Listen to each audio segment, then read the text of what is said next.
आओ सिखाओ तो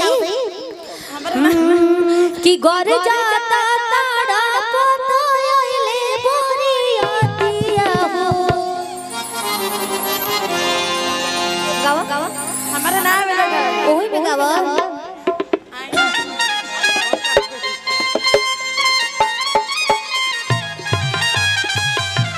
कि गौर जाता ताड़ा पोतो आइले बोरियातिया हो। अलगी ना से सुंदर बबुआ रहे अरे सब कोई बहुत बियाह गीत गावे के तू कहां जाता तू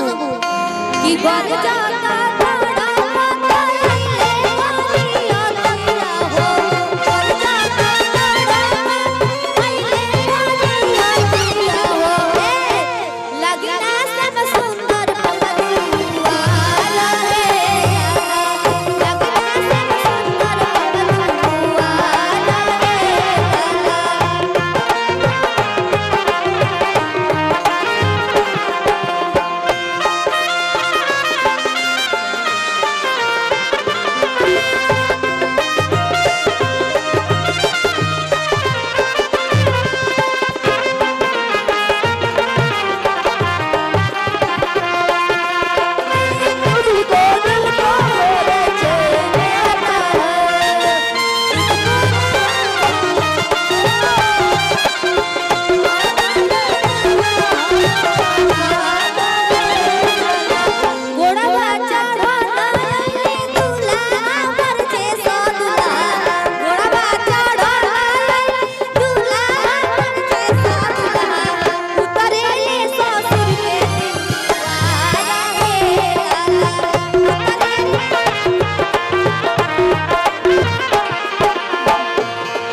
भैया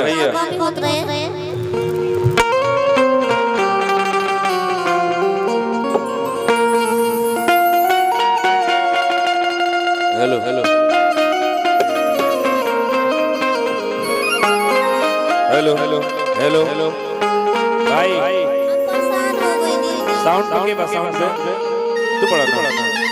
लेवल उठा टोन दे दिया तो थोड़ा सा बेस देके रिटर्निंग दे दी है टोन एक लेवल उठा दो hello hello hello hello hello hello hello hello hello hello hello रायता रविदास जी के लिए एक जोरदार आइए एक बार प्रेम से बोलिए संत शिरोमणि रविदास जी महाराज की। अब कुछ देर हम लोग नेहा सिंह को सुनेंगे इनके व्यंगों को इनकी बातों को हम लोग सुनेंगे और उसके बाद अच्छा अच्छा एक अच्छा मिमिक्री आदित्य प्रताप जो हम सबके बीच आए हैं मैं हाँ आइए आप आ जाए सामने आइए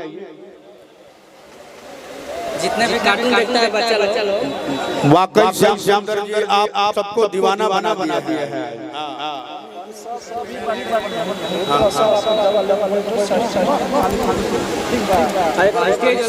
सबसे पहले मैं आपसे हाथ जोड़ के निवेदन करूंगा मंच को पहले खाली करा दीजिए।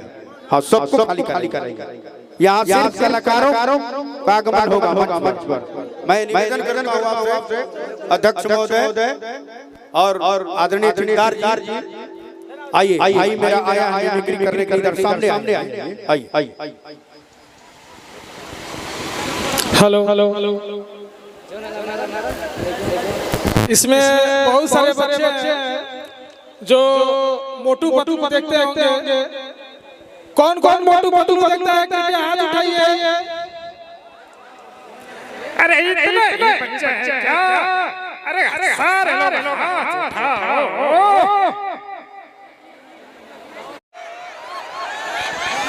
सब कोई माता बहन चाचा चाची भाई भाई भतीजा लड़का लड़का मैया मौसी सब कोई के गोड़ छुए गोड़ लगता है जैसे। हेलो हेलो हेलो हेलो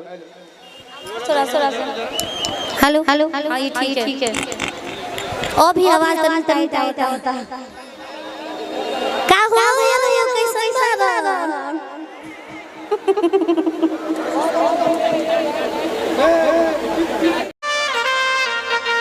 एगो गाना हम गौले रही गाय दिया साउंड रत्ने पर अरे होली में कोनो तो हर चाहौ ना लगी जवन सोचता रसौदा के भाव ना लगी देही में जानी ठेको दूसर दुआर देखो आतल ठोको जानी माल ना भेटाई तीन बराबर अरे भेटाई भेटाई भेटाई जब जीजा कहिए तेले बड़ू तो मोट पत्थर का देखे के बा का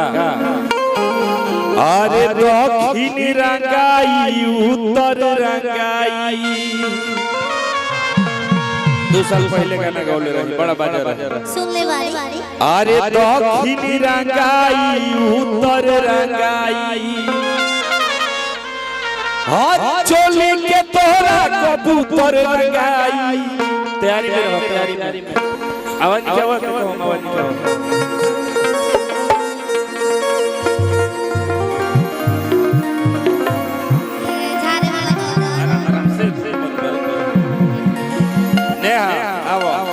आओ मैं भाव तोहरे पकड़े के हमरा अरे आओ काल धोआ जाए भैया होली में कोनो तो हर दाव ना लगी अरे भैया जब सोचता रसौदा के भाव ना लगी होली में कोनो तो हर दाव ना लगी